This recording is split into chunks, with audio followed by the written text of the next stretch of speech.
¿Y cuándo empieza a hablar la Biblia acerca de la Navidad? ¿Cuándo empieza la historia de la Navidad?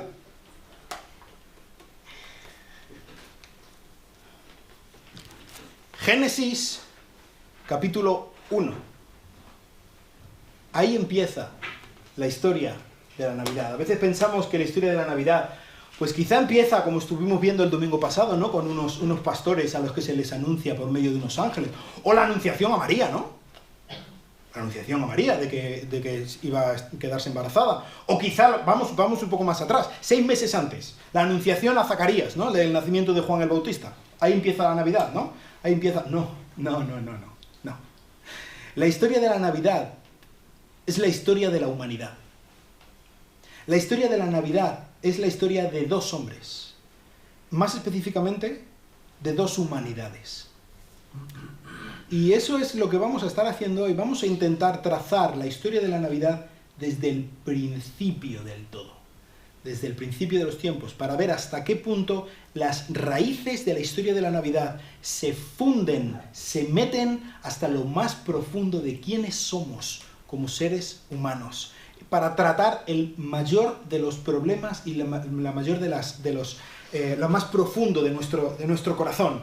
Así que la historia de la Navidad comienza al principio del todo, con un señor, no sé si os suena, que se llamaba Adán. Pero antes de empezar, vamos a orar. Señor, te doy muchísimas gracias porque podemos recordar con felicidad, con esperanza, con certidumbre, que has enviado a tu Hijo Jesucristo a vivir lo que nosotros deberíamos haber vivido, a obedecer donde nosotros deberíamos haber obedecido, a triunfar en nuestros fracasos y a darnos vida.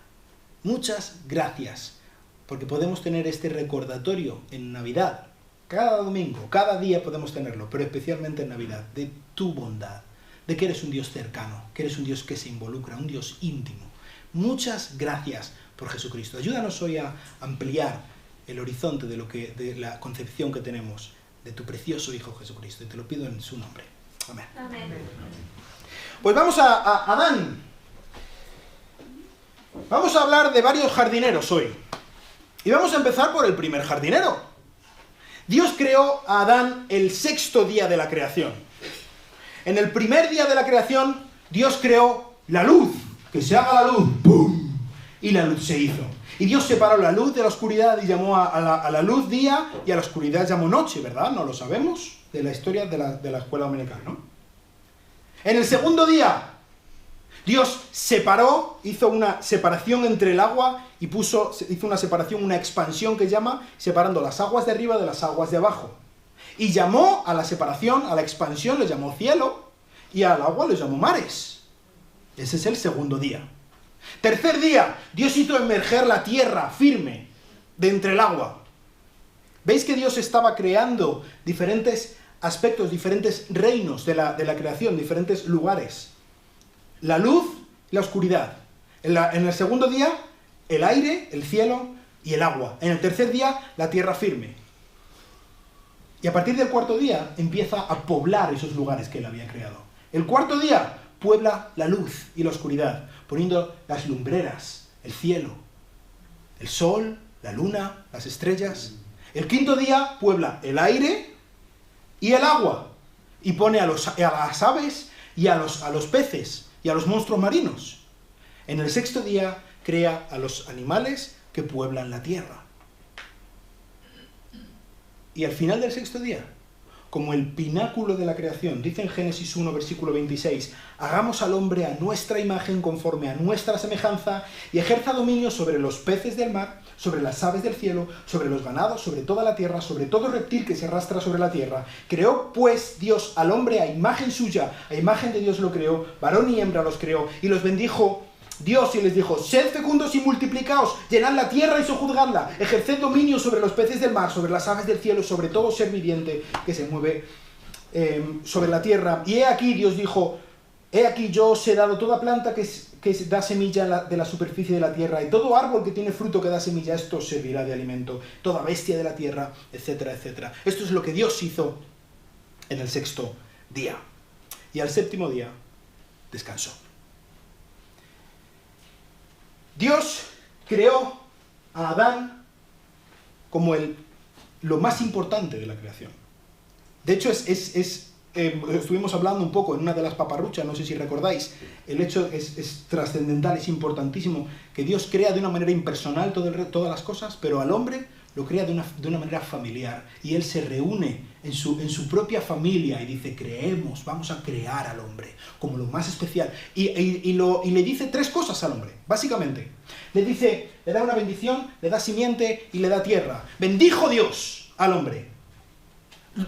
Le puso en el centro de su voluntad, en el epicentro de donde él estaba dispuesto a derramarse a sí mismo, a derramar de su bien, a tener una relación personal con el hombre, como luego vemos precisamente dos capítulos más adelante, como él mismo daba paseos con el hombre, juntos, por este jardín de Edén que había creado. También le dijo, ten hijos, ten simiente, fructificad, multiplicaos, llenad la tierra, tenéis que tener hijos, esto es lo que tenéis que hacer.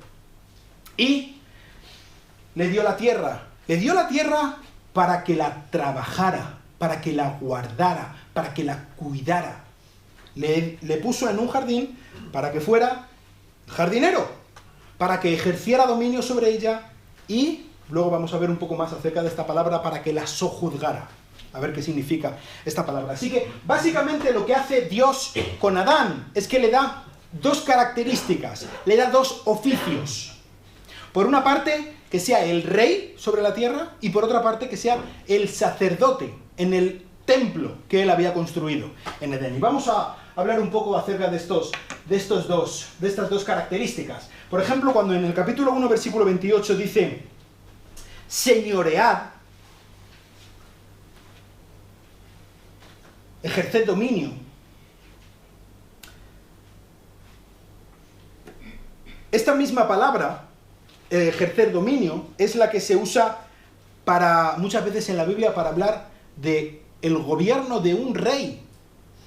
Literalmente lo que Dios le estaba diciendo es, gobierna la tierra, sé mi virrey en la tierra, ejerce mi autoridad en la tierra. Tú vas a ser el mediador de la autoridad divina hacia la tierra.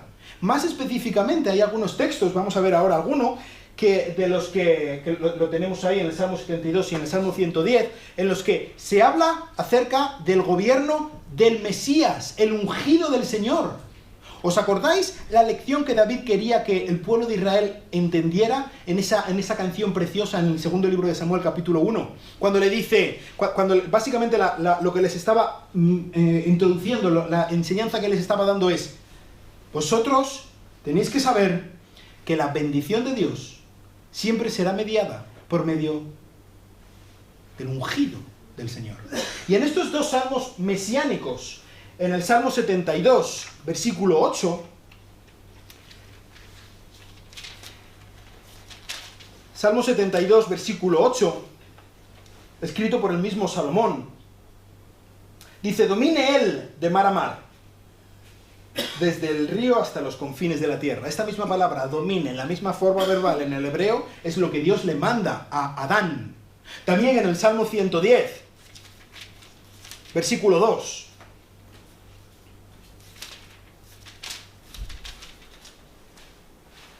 El Señor extenderá desde Sión tu poderoso cetro, diciendo, domina en medio de tus enemigos. Esto es lo que Dios le estaba diciendo a Adán. Es decir, le estaba mandando a que fuera la autoridad sobre la tierra. No le estaba mandando a que la tierra no notara que estaba allí el hombre, sino que la tierra note que está el hombre. Que lo note para bien. Así como Dios, la historia de la creación en Génesis, nos habla de que al principio que todo estaba desordenado y vacío, ¿verdad? Y Dios puso orden. Ese es el mandamiento que Dios le da al hombre. Hay una naturaleza desordenada, pon orden. Organízala. saca provecho a la naturaleza. Saca provecho con bien, con bondad, como el representante divino. Esta misma palabra también se usa, por ejemplo, en Números 32, segunda de Samuel 8, versículo 11, lo hemos visto hace poco, cuando habla de que David trajo todos los tesoros de todas las naciones a las que había sometido, las trajo a Jerusalén. Pues es esta misma palabra la que le dice a Adán: conquista, sojuzga, somete a la tierra. Porque tú eres el representante de la máxima autoridad sobre la tierra. Por lo tanto, debes someter a la tierra, trabajar la tierra, cuidar la tierra, hacer que la tierra mejore bajo tu control. ¿Veis que esto no tiene nada que ver con las ideas que se nos transmite ahora mismo, como que el hombre no debe ejercer ningún control sobre la tierra? Pues este es el mandamiento que Dios le da al hombre. De hecho, de los primeros mandamientos. Entre los primeros mandamientos es que la tierra note que estás. Que lo note para bien, no para que estés tirando las cosas al suelo y contaminando los mares con plástico, ¿vale? Que lo note para bien. Pero el hombre tiene que trabajar la tierra. Eres el rey sobre la tierra, así que Dios busca que su gobierno, el gobierno divino, sea ejercido por medio del hombre. ¿Os acordáis lo que estábamos viendo cuando hablábamos un poco de la imagen de Dios? Que Dios había puesto su imagen en el hombre. El hombre, en un principio Adán y Eva, tenían que ser representantes de Dios delante de la tierra. Su imagen. Y eso, en calidad de representantes de Dios, tenían que mediar su autoridad divina hacia la tierra. Pero también podemos ver que, en un sentido, a Adán se le dio el oficio de sacerdote. ¿Sacerdote? ¿Cómo es esto? Pues para empezar vemos el jardín de Edén. Y vamos a ver algunas de las características por las que podemos ver cómo el jardín de Edén es como una manera en la que o más bien el tabernáculo es una manera de volver, de intentar dar un paso atrás hacia el jardín de Edén. Hay muchos paralelismos. Por ejemplo, acabamos de mencionar los días en los que Dios creó la tierra, ¿verdad? Que Dios creó la creación, todo lo que hay. 7 días. En 7 días Dios creó la tierra. Cuando Dios le habló a Moisés de que cómo tenía que crear, cómo tenían que edificar el tabernáculo, lo hace en 7 discursos. En estos 7 discursos, el último de esos discursos están relacionados con el Shabbat, el sábado, el día de reposo, tanto en la creación, el último día es el día que Dios descansó, por lo tanto, es la razón teológica para que hay que descansar un día, ¿verdad? Pues también el último de los discursos que Dios da en el capítulo 31, versículo 12 de Éxodo, habla del Shabbat y de reposar de lo que se había hecho. Tanto la creación como el tabernáculo son bendecidos al terminar. En Génesis, capítulo 2, versículo 1, bendijo Dios el séptimo día y lo santificó, porque en él reposó toda la obra que había hecho. Y de hecho, varias ocasiones a lo largo de la creación, dice, por ejemplo, en capítulo 1, versículo 22, Dios los bendijo diciendo, sed fecundos y multiplicaos, llenad las aguas de los mares, cuando está hablando del 5.º día que creó los animales, lo mismo en el 6.º día. Y Dios va bendiciendo, está bendiciendo, lo que él está haciendo es lo mismo que ocurre cuando se está llevando a cabo la obra del tabernáculo. También se termina más o menos usando las mismas palabras. Cuando se termina el Génesis, cuando se termina capítulo 2, versículo 2, en el 7.º día completó Dios la obra que había hecho y reposó. Es más o menos lo mismo, por ejemplo, que nos encontramos en Éxodo capítulo 40,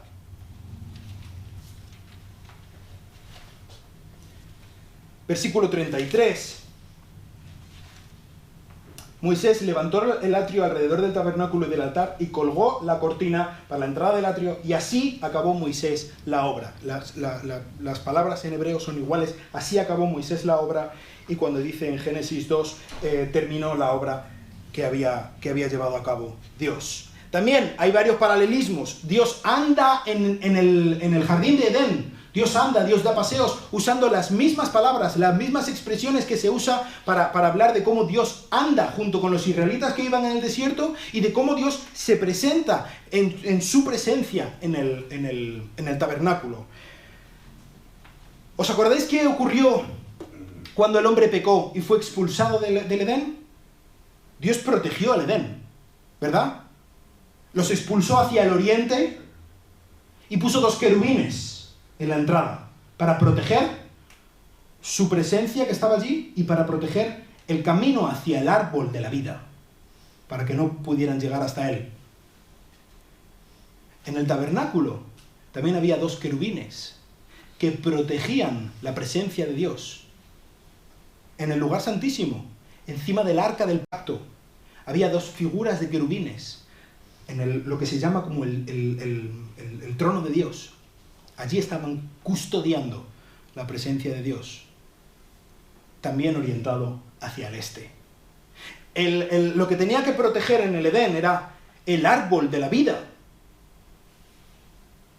Árbol de la vida que también tenemos en el tabernáculo, con la menorá, el candelabro de 7 brazos, típico de los judíos, que estaba adornado, estaba tallado con forma de un árbol, para que evocara al árbol de la vida. Todo el tabernáculo estaba decorado con formas y con imágenes de un jardín, para traer a la mente ese jardín. E incluso varios de los metales preciosos con los que se decora el tabernáculo son metales preciosos que se habla que estaban presentes en Edén. Es todo un canto a los sentidos, a una evocación absoluta de que esto es como el Edén. Aquí estamos intentando rememorar el Edén. Así que si Edén es un templo, alguien tiene que trabajar en el templo. ¿Cómo se llama la persona que trabaja en el templo? Sacerdote. Así que Adán es el encargado de cuidar el templo primigenio de Dios, el Edén. De cuidarlo. Él es un jardinero, sacerdote, rey, tenía un montón de cosas que están rememorando el trabajo que Adán hacía allí. Adán tenía que trabajarlo y cuidarlo, son específicamente los mismos verbos que se dan a los sacerdotes, por ejemplo, en Números, capítulo 3, versículos 7 y 8. Y simplemente para terminar, ¿os acordáis que cuando Adán y Eva pecaron, Dios mató un animal para hacer una túnica de tela, de piel, para ponérsela? Pues hay varias palabras que se pueden usar en hebreo para hablar de una túnica, pues específicamente se usa la misma palabra para hablar de la túnica que Dios hizo a Adán y Eva y para hablar de la túnica que Dios mandó que tenían que llevar los sacerdotes que trabajaban en el templo. Así que Dios quería que por medio de Adán, es decir, por medio de la humanidad, fueran los mediadores de la autoridad de Dios hacia el mundo, de la bendición de Dios hacia el mundo, y que de esa manera, en la tierra, igual que en el cielo, pudiera gobernar, pudiera haber el reino de Dios, un reino en el que la autoridad soberana, suprema, indiscutible e indiscutida, era Dios por medio de su enviado, por medio de su imagen perfecta, la humanidad. Es perfecto, es maravilloso, es sensacional, ¿no? ¡Qué bien!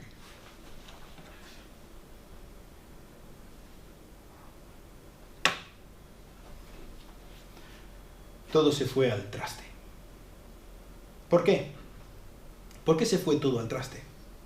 Porque el que debería haber sido el canal de la autoridad de Dios al mundo fue el canal de la desobediencia de Dios al mundo. El que tenía que haber sido el canal de la bendición de Dios al mundo fue el canal de la maldición de Dios al mundo. Adán, que debería haber sido el gobernante, el sacerdote supremo, fue el que sentenció a la humanidad ¿Por qué? ¿Qué es lo que ocurrió? ¿Qué falló tan dramáticamente aquí? Que estando en una situación ideal, perfecta, sin frío, sin vergüenza, sin amenazas, sin hambre, una situación ideal, sin hipoteca, ¿te imaginas? Estupenda. Pues en medio de esta situación, Adán le dijo a Dios, no se haga tu voluntad, se haga mi voluntad. Y en el momento en el que el gobernante, el virrey, el representante de la autoridad divina en el mundo, denegó la autoridad que le había puesto ahí, en ese momento, Adán dio un golpe de estado a Dios. Y le dijo, tú ya no eres mi rey, ahora yo soy el rey. Tú ya no eres mi Dios, ahora yo soy mi Dios. ¿Os acordáis de la mentira que le dijo la serpiente? Yo soy mi Dios. Así que Adán desobedece y se convierte en el representante de la humanidad, pero no de la humanidad tal y como Dios quería que fuera. En el libro de Romanos, en el capítulo 5 y versículo 12, dice Pablo, por tanto, tal como el pecado entró en el mundo por un hombre, y la muerte por medio del pecado, la muerte por el pecado, así también la muerte se extendió a todos los hombres, porque todos pecaron. ¡Qué injusticia! ¿Cómo puede ser que porque Adán pecó, nosotros tengamos que estar mal, tengamos que pasar por enfermedades? ¿Cómo puede ser que por culpa de Adán nosotros tengamos que morir? ¿Qué culpa tengo yo de lo que hizo ese señor que ni le conozco? ¿Qué culpa tengo yo?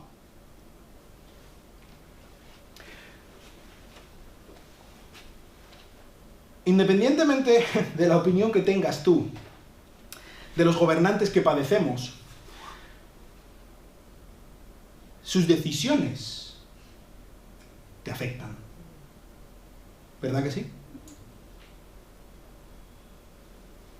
Y si tenemos unos gobernantes que toman malas decisiones y que son egoístas y que quieren su propio bien y que hacen mal a su pueblo, esto repercute en mal contra ti, aunque ni conozcas a Pedro Sánchez, no hayas tenido el gusto. Es lo mismo lo que ocurre. Los representantes toman decisiones que afectan a los representados. Esto es así. No lo he inventado yo. Adán es, digamos, la cabeza federal. El rey, el líder, el que representa a toda la humanidad. Y nosotros, como parte de esa humanidad representada por él, estamos siguiéndole a él hacia el barranco, a la muerte, como todos y cada uno de los que nos han precedido. Lo siento. Pero hay otra razón por la que nosotros no tenemos excusa. Y esto es justo. Y es que, como dice al final de este versículo del que hemos leído en Romanos, Pablo, todos hemos pecado. No es que le hayamos seguido sencillamente a la muerte, es que le hemos seguido al pecado. Y la paga del pecado, amigo mío, es la muerte. Así que la sentencia que pende sobre nuestra cabeza es una sentencia absolutamente justa.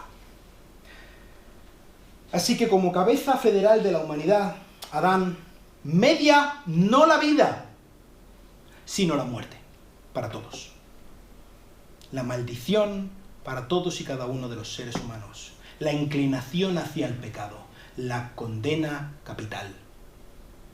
Pero también hay una condena sobre la tierra. Esta tierra de la que debería haber sido el rey y el sacerdote, Adán. ¿Qué es lo que le dice Dios a Adán en el capítulo 3? Bueno, a Adán no, a la tierra, en el capítulo 3, en el versículo 17, Dios le dice a Adán, por cuanto has escuchado la voz de tu mujer y has comido del árbol del cual te ordené diciendo, no comerás de él, maldita será la tierra por tu causa, con trabajo comerás de ella todos los días de tu vida, espinos y abrojos te producirá, comerás las plantas del campo, con sudor de tu rostro comerás el pan, hasta que vuelvas a la tierra, porque de ella fuiste tomado, pues polvo eres, y al polvo volverás. La tierra ha sido maldita por lo que hizo Adán, por lo que seguimos haciendo nosotros. La tierra clama por la redención, como dice Pablo. Pero sabes, no solamente hay malas noticias en medio de esta desolación que trajo este primer hombre por su desobediencia. En medio de toda esta negrura, de toda esta angustia que trajo las consecuencias del primer pecado, Dios da una gran esperanza. Génesis capítulo 3, versículo 15. Dios está hablando con la serpiente que había engañado a Eva. Y le dijo: pondré enemistad entre tú y la mujer, y entre tu simiente y su simiente. Él te herirá en la cabeza y tú lo herirás en el calcañar. Aquí está hablando de que el que había engañado a los hombres y que de alguna manera los hombres, Adán y Eva, habían cambiado su lealtad de Dios a esa serpiente, obedeciendo a la serpiente en lugar de a Dios, un día un descendiente de Eva va a poner las cosas en su sitio. Este jardinero desobediente que lo había mandado todo al garete va a ser revivido. Va a venir un jardinero obediente que va a poner las cosas en su sitio. Y a partir de aquí comienza toda la historia de la humanidad. Toda una historia en búsqueda del jardinero obediente. Hay más Adanes a lo largo de la historia en el Antiguo Testamento. Vamos a ver sencillamente algunos. Por ejemplo, tenemos a Noé. Vamos a ver algunas cositas acerca de Noé. Bueno, todos sabéis la historia de Noé, ¿no? El arca de Noé, el diluvio y los animales y todo esto, ¿no? Muchas canciones que se nos ocurren y cosas por el estilo. Bien, una vez que ya hubo pasado el diluvio, ya estaba todo bien, Dios, algo así como había dado al botón de reinicio del mundo, ¿no? Si tienes un ordenador, ¡pum!, le das al botón de reinicio y todo vuelve a arrancar, todo vuelve a empezar. Eso es básicamente lo que Dios hizo con el diluvio. Él barrió todo lo que había malo y venga, vamos a volver a empezar. Aquí volvemos a comenzar con la creación, en un sentido. Arrancamos de cero. ¿Y quién es el hombre? Noé. Y Dios le dice, capítulo 9 del libro de Génesis, versículo 1. Fíjate lo que le dice Dios a Noé. Bendijo Dios a Noé y a sus hijos y les dijo: sed fecundos y multiplicaos y llenad la tierra. ¿Te suena? ¿No te suena como un déjà vu? Esto lo he leído yo ya. ¿Dónde? Pues lo acabamos de leer ahora mismo. Es lo mismo que Dios le dice a Noé, lo que le dice a Adán. Lo mismo. Porque Dios está volviendo a empezar. Venga, vamos a hacerlo bien esta vez, ¿vale? Venga, una tierra libre de pecado. Una tierra libre de toda la contaminación que había venido con todo el pecado de los hombres. Muy bien, arrancamos de nuevo, Noé. Venga, ánimo. Ten hijos, igual que Dios le dice a Adán. Llena la tierra. Y por segunda vez, a los hombres, Dios le dice: tened hijos. Y esto es lo que nos dice a los hombres hoy en día también, ¿eh? Insisto mucho en esto porque es algo importantísimo. Y en nuestra sociedad en la que los hijos se consideran una carga y un engorro y que no me dejan vivir mi vida, Dios dice, y Dios, fíjate, bendice a los hombres teniendo hijos. No maldice a los hombres teniendo hijos. Y yo tengo todos mis amigos de la infancia y de la juventud que me vengan a mandar fotos, que si están en el Tirol, que si están en Nueva York, que si están en no sé dónde, pasándolo genial. Y yo, se me caen tengo sueño que me voy pisando ¿cómo se llama? Los ojos. Y no puedo ir a Asturias, que querríamos ir, mi mujer y yo. Y no podemos. ¿Por qué? Porque tenemos 3 monstruitos. Qué mal, ¿no? Y los hijos que son una carga, y madre mía, y que cansan y se ponen malos y se portan mal, y se hacen caca. Y salen caros. Los hijos son una bendición. Una bendición de Dios. Y si perdemos esta perspectiva como cristianos, os lo digo a vosotros jóvenes, que estáis viviendo, chapoteando en un mundo que te grita: no tengas hijos, por favor, vas a tirar tu vida a la basura, no vas a disfrutar la vida. ¿Cómo vas a disfrutar la vida teniendo hijos? Eso es lo contrario a lo que te dice Dios.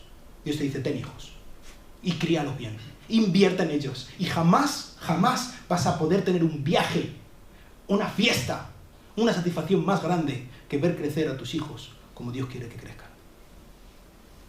Venga, volvemos. Así que Dios le manda lo mismo que a Adán.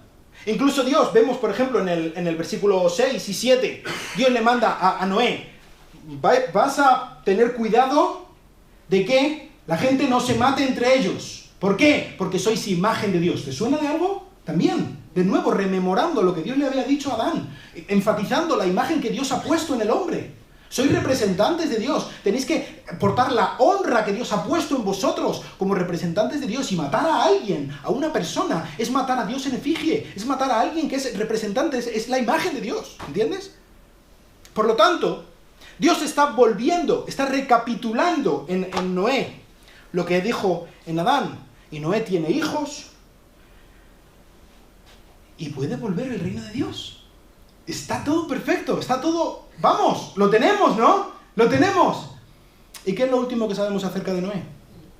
Pues que se hizo jardinero. Y plantó una viña. Y la cuidó bien. Y la viña dio uvas. Y las uvas dieron vino. ¡Wow! Estupendo, ¿no? Y lo último que sabemos de él es que hizo lo que no debía con las bendiciones que Dios le había dado. Es que hizo prevalecer su voluntad sobre la voluntad de su rey, y que de nuevo lo echó todo a perder. Y vino otro intento. Hay varios, simplemente estoy cogiendo algunos ejemplos, pero vemos a Israel, podría decir en lugar de Israel, podría decir Abraham, pero vemos que Dios toma a Abraham de su casa, de su tierra, en las tierras de los caldeos, en el Golfo Pérsico, en Ur, y Dios le dice, capítulo 12 de Génesis, el Señor le dijo a Abraham, vete de tu tierra, de entre tus parientes, de la casa de tu padre, a la tierra que yo te mostraré. Le da la tierra, como le había dicho a Adán, te voy a dar una tierra para que sea tuya, para que la cuides.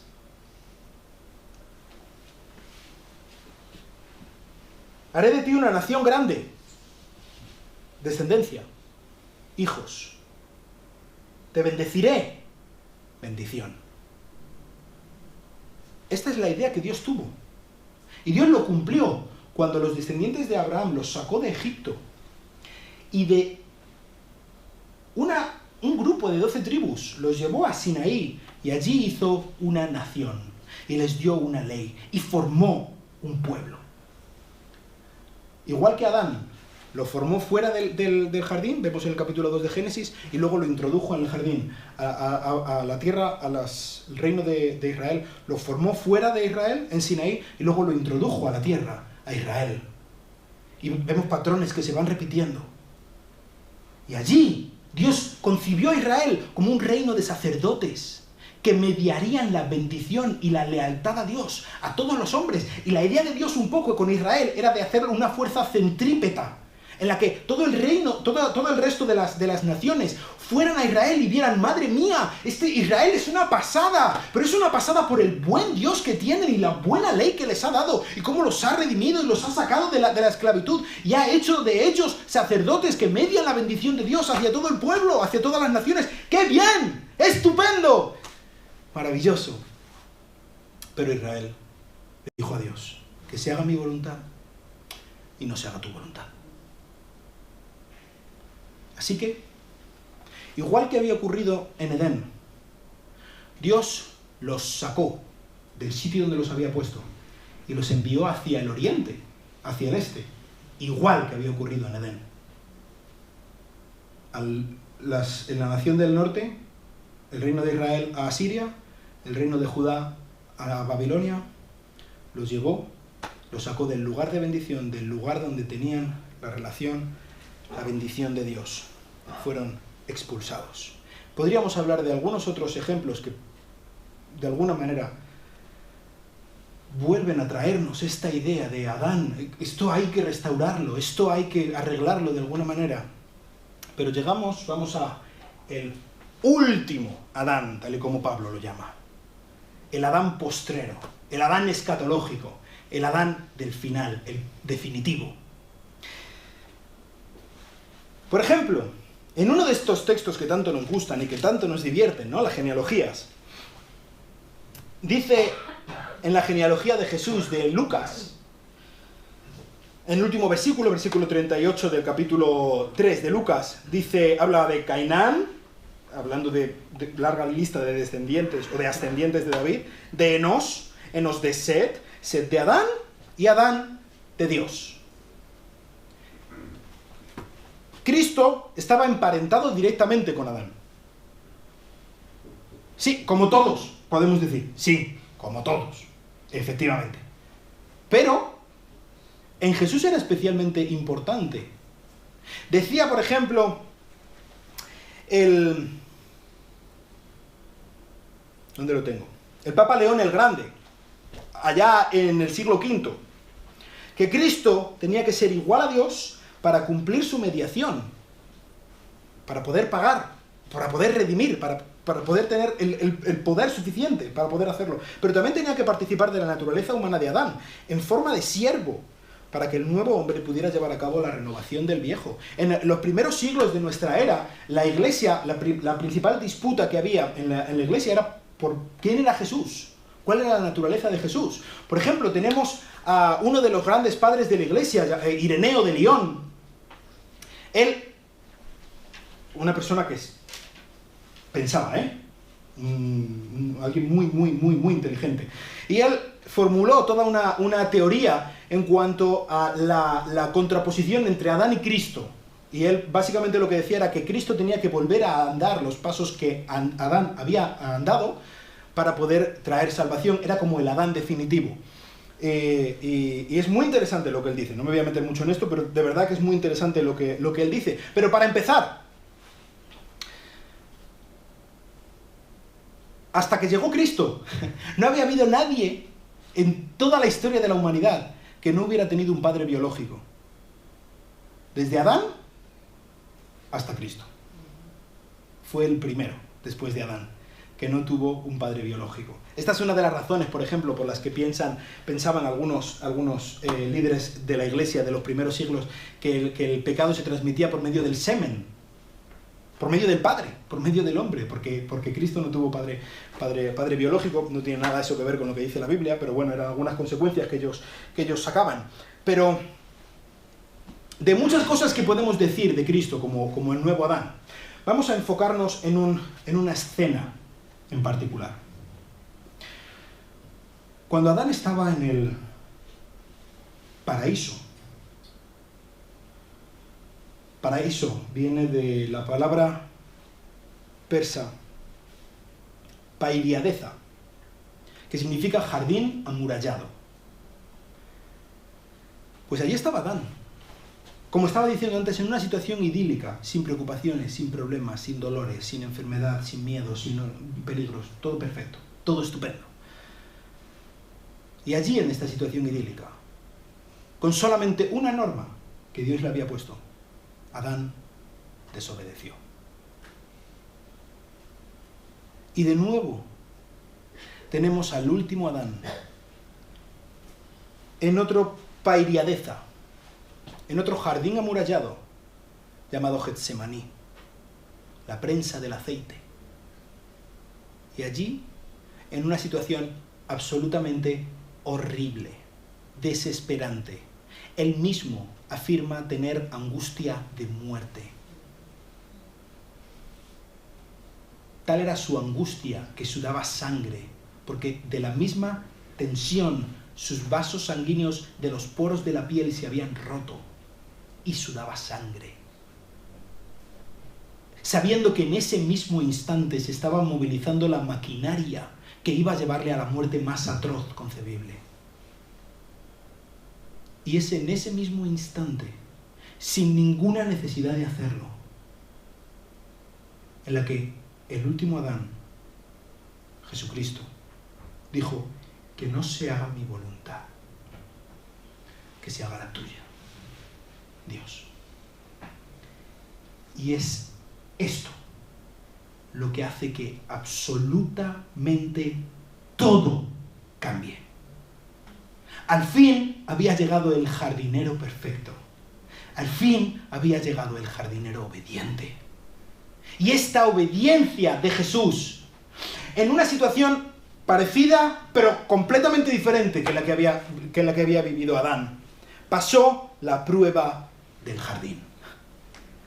Pasó la prueba de la obediencia más absoluta, en la situación más terrible. Así que Cristo, por su obediencia, por su propia muerte, sometido a la voluntad de su Padre, saldó la deuda de Adán, pagó el pecado de toda la humanidad y abrió un nuevo camino. Un nuevo camino no solo para él. Él deshace la maldición de Adán. Dice en el libro de Isaías, un poco más adelante, en el libro de Romanos, un poco más adelante de lo que habíamos leído antes, en el capítulo 5, Romanos capítulo 5,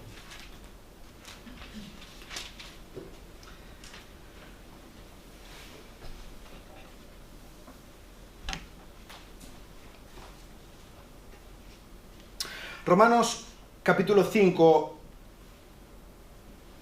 dice en el versículo 15, pero no sucede con la dádiva como con la transgresión, porque si por la transgresión de uno murieron los muchos, mucho más la gracia de Dios y el don de la gracia de Dios, y el don de la gracia de un hombre, Jesucristo, abundaron por muchos. Tampoco sucede con el don como con lo que vino por medio de aquel que pecó, porque ciertamente el juicio surgió a causa de una transgresión, resultando en la condenación, pero la dádiva surgió a causa de muchas transgresiones, resultando en justificación. Porque si por la transgresión de uno, por este reinó la muerte, mucho más reinarán en vida, por medio de uno, Jesucristo, los que reciben la abundancia de la gracia del don de la justicia. Así pues, tal como por una transgresión resultó la condenación de todos los hombres, así también por un acto de justicia resultó la justificación de vida para todos los hombres. Allí donde Adán fracasó, y con él todos nosotros, allí Jesús triunfó. Y esto le llevó a Jesús a cumplir aquella antigua promesa que Dios había hecho en Génesis 3:15. Habría un descendiente de Eva que pisaría la cabeza de la serpiente cuando ésta le mordiera en el tobillo. Muchas veces entendemos este versículo a medias. Solamente entendemos cuando dice que le pisa la cabeza a la serpiente. ¿Y qué pasa cuando le pisa la cabeza a la serpiente? La serpiente se muere. Pero que al mismo tiempo la serpiente le mordería en el tobillo. ¿Qué pasa cuando te muerde una serpiente? ¡Te mueres! Depende de la serpiente, claro, sí, podemos mirar a ver si no es una serpiente venenosa o lo que sea. Pero si es una serpiente venenosa, ¡te mueres! Es decir, no solamente está hablando de la victoria del hijo de Eva sobre la serpiente, también nos está hablando de la muerte del hijo de Eva.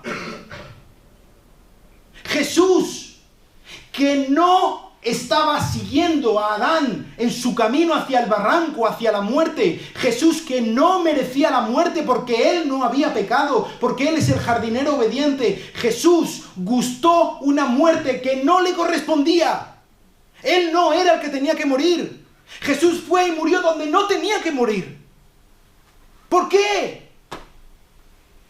¿Por qué? Porque Jesús murió una muerte que no le correspondía, para que aquellos que sí le correspondía no tuvieran que morirla. Jesús sirvió de dique, servirá de dique de contención ante el gran, terrible poderío de la muerte. ¿Sabes? Aquel día, en ese establo, en Belén, no solo nacía un niño, nacía toda una nueva humanidad. Toda una nueva humanidad que no seguiría al antiguo rey, al barranco, al pecado y a la muerte.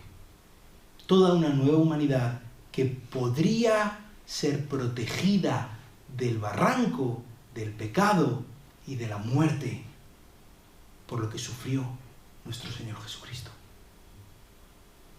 ¿Sabes qué significa esto?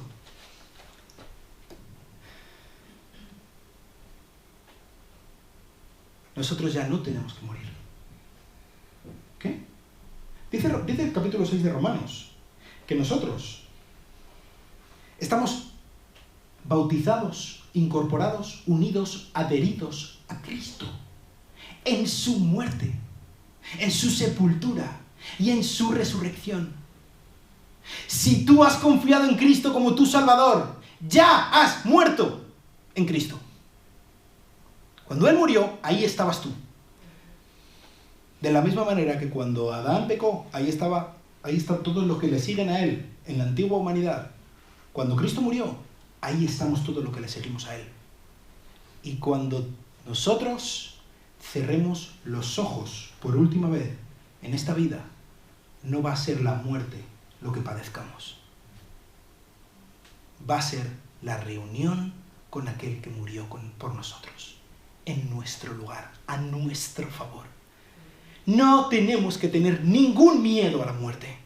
Nosotros, como seguidores del segundo, del definitivo Adán, podemos abrazar, recibir a la muerte con los brazos abiertos, sabiendo que no habrá un día de más dicha en nuestras vidas que el último. Que siempre, siempre lo malo no será lo último. Siempre lo bueno, lo mejor, será lo último. Sea lo que sea por lo que tengamos que atravesar. Un día vino un niño que nació en un pesebre para que tú y yo no tuviéramos que morir. Espectacular. Impresionante. ¿Qué Salvador tenemos? Él es la cabeza de toda una nueva humanidad. Toda una nueva humanidad que sí, como estoy diciendo, nosotros no tendremos que pasar por la muerte, nosotros no tendremos que pasar por el barranco. Pero, ¿qué fue lo que caracterizó la diferencia entre el primer Adán y el último? La obediencia. A veces nos pensamos que Cristo vino sencillamente para ahorrarnos el infierno. Y sí, Él padeció nuestro infierno para que nosotros no tuviéramos que padecerlo. Pero Él no solo vino a librarnos del infierno. Él no solo vino a librarnos de las consecuencias del pecado. Él vino a librarnos del pecado. De nuestro pecado. Y Él vino y murió y resucitó, demostrando que se puede vivir en novedad de vida. Él vino y demostró que podemos cumplir este mandamiento antiguo que Dios nos da. Sed santos porque yo soy santo. Él demostró que el mismo poder que ha derrotado a la muerte está ahora en nosotros. Y podemos derrotar a nuestro pecado. Por medio de su Santo Espíritu, confiando en aquel que ha derrotado al infierno, a la muerte, al pecado, nosotros podemos seguir a nuestro Rey. No seguir a Adán en todas las cosas menos en la muerte, que ahí seguimos a Cristo. No, seguir a Cristo desde este momento y para siempre, confiando en Él, en todos nuestros caminos, sabiendo que podemos agarrarnos a Él, leer su palabra, tomárnoslo en serio y vivir de una manera santa. Podemos hacerlo porque tenemos a su Espíritu a nuestro lado. Podemos hacerlo porque sabemos que, incluso aunque lo estemos intentando y fracasemos, el poder de la sangre de Cristo sigue siendo poderoso, sigue teniendo fuerza ahora mismo y sigue pudiendo perdonarnos. Y abogado tenemos con el Padre, nuestro Rey, nuestro campeón, Jesucristo. Así que me gustaría que tomáramos una decisión estas Navidades, hoy mismo. Yo quiero seguir al Rey. No al Rey Adán, no al Rey que quiere buscar lo mío. No al Rey que quiere estar yo bien y luego ya mirar a ver. No al Rey que quiere seguir este mandamiento de que no se haga tu voluntad, sino que se haga la mía. Vamos a seguir al Rey que dice, no se haga mi voluntad, que se haga la tuya. ¿A dónde te va a llevar esto? No lo sabes. Te aseguro que va a ser maravilloso. Incluso aunque eso te lleve a la muerte, va a ser maravilloso. Porque esa no será tu muerte, esa será tu vida. Vamos a orar. Señor, te quiero dar muchísimas gracias por el Adán definitivo. Muchísimas gracias por Cristo. Muchísimas gracias por la Navidad, porque podemos recordar que tú te has metido en la historia de una manera maravillosa. Que tú has ido a la raíz del problema y la has talado de raíz. Muchísimas gracias porque tú has dado la solución definitiva, preciosa, magnífica, por todo lo alto, que es nuestro Señor Jesucristo. Ayúdanos a celebrar esta Navidad, a celebrarla de verdad, a celebrarla bien, sabiendo qué es lo que significa, sabiendo que somos libres de nuestro pecado, de nuestra estupidez, de las consecuencias de la muerte, de la enfermedad. Somos libres porque un día vino un jardinero obediente, un jardinero que dio su propia vida, estuvo dispuesto a pagar lo que nosotros pagamos. Te pido que no salga nadie de esta sala hoy sin tomar la decisión de que de una manera efectiva y real en su vida van a poner a Jesús como rey y actuar como tal. Te pido por cada una de las personas que están aquí que nunca han puesto su confianza, que nunca han aceptado este regalo glorioso que Dios nos da por medio de Cristo, de la salvación, la redención, que hoy sea el día en el que puedan abrazarse a Cristo y rogarle: Señor, sálvame, porque tú puedes salvarnos, incluso a nosotros, incluso a mí. Eres un buen Dios, Señor. Muchas gracias, en el nombre de Cristo. Amén. Feliz Navidad. Por cierto, una cosa muy interesante de todo esto. ¿Sabéis cuál es la primera cosa o con quién confundieron a Jesús las personas que le vieron vivo? Con un jardinero. Ya está aquí.